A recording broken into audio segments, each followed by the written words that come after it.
Joined now by North Carolina's great Senator Thom Tillis. Good morning, Senator. How are you? Good morning, Hugh. I hope you're healthy. I am, and you too, and I look forward to talking to you about the plan on China. I'd have to ask you about your colleague, though. Senator Burr served a search warrant. They stole it. They didn't steal. They seized his phone last night. Look, I believe in the Menendez rule. He hadn't been charged. He hadn't been convicted. He can stay in the Senate. But I don't know how anyone can be the chair of Intel when he's been served an FBI search warrant. Do you? Well, I think that's something that, as they worked out with Menendez, is something between the Senator Burr and the leader. I do believe, as I said before, he owes us all an explanation, and I was well aware of the fact that an investigation's moving forward. We just need to see where the investigation ends. I just hope when the caucus gets together, you'll raise the fact that I believe in the Menendez precedent, but he just being on Intel makes me upset. Senator, China really upsets me. And you have this very elaborate plan, which I have in front of me, and it's 17 pages of what we should do about the CCP. I want to go to the defense spending part of that. Will any phase 4 include that $20 billion, $20.1 billion for the Pacific Deterrence Initiative? Well, I think it has to, and I think there's a general consensus among Republican members. So we're going to be fighting for that. It's critically important, Hugh. If you think about it, China right now, I think we could be at risk of them trying to create a diversion away from their catastrophic handling of the pandemic. And that's why we've got to be able to match up with them in the Pacific Rim. And so what is that? But 20 billion is just 20 billion. What do you want to spend it on? Well, there's a number of things that the DoD have come to us in terms of resources, some of it classified. And let's just say that we know that the people who cover that region will put it to good use.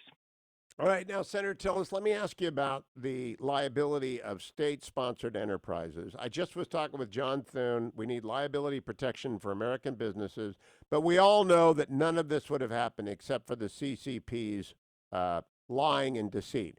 Should we not open up their enterprises in the United States, which are controlled by the government, to suit by American companies that have been injured by this pandemic? I think that has to be on the table. You're absolutely right. When people talk about these government-owned enterprises, they're nothing more than an economic arm of the Communist Party. And I do believe that is one of, between sanctions, a number of other economic measures that we're talking about that we have to put on the table. Look, China, there's one report that says that 95% of the cases could have been reduced if China just acted 3 weeks earlier and fully shared their information. They own this health and economic crisis, and they have to be held accountable. This has to create a memorable moment in a regime that has 1,000-year-old memory so that this never happens again. You know, Senator, I am not optimistic about that because the communists are the communists are the communists. They don't change, but we can certainly change our law to make them vulnerable to pay damages for the Americans they have injured. Is that something you'll push for?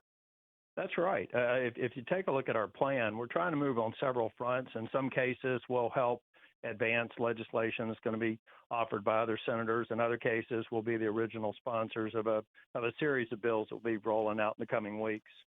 You also have in here countering China propaganda, Senator. And I see this everywhere. It's subtle sometimes. People say, oh, America wouldn't be so bad off if we had PPE. That's not the way tort law works. You look for who committed the injury. It's not the people you don't blame the victim. You go after the perp. And do we have any way of pointing out to the media what they're doing? They are assisting the CCP in muddying the water. Well, yeah, Hugh, you get as frustrated with the media as I do. I think we've got to go straight to the American people and build a case. That's why we're putting this plan out there. Republicans and Democrats, I've done 38 telephone town halls, and on a bipartisan, overwhelming basis, everyone believes that China needs to be held accountable. We need to use every legal, constitutional means to do that. All right, last question. Should we sell F-35s to Taiwan? I actually, we've got to do it with the advice of the State Department and the DoD, but I'm wide open to that because I worry about you think about things that China may do to shift attention away from their responsibility for the pandemic and to maybe muster the Chinese population, which is not particularly pleased with their regime right now, you've got to look at those sorts of areas where we've got to assert or project some power. Yeah, that is their history. The invasion of Vietnam, the invasion of Tibet, the war with India, they have sudden spasms of military violence marked by quick withdrawals. But with Taiwan, they wouldn't be withdrawing. I mean, they used to shell Taiwan. That's right. Look, I spent a lot of time studying China. I'm a co-chair of the Human Rights Caucus. We look at things that they're doing in China. They have a despicable track record on every score, and this is the time for us to we've got to keep our attention focused on the threat that we have here in the United States, but we've got to eliminate the future potential by constantly, consistently, and without end focusing on China going forward. On the Chinese Communist Party. The Chinese people are great friends of America, and Chinese Americans are great patriots, but the CCP, bad actors. Senator Tillis, Communist Party. Communist Party. Senator Tillis, always a pleasure. Thank you. Thank you.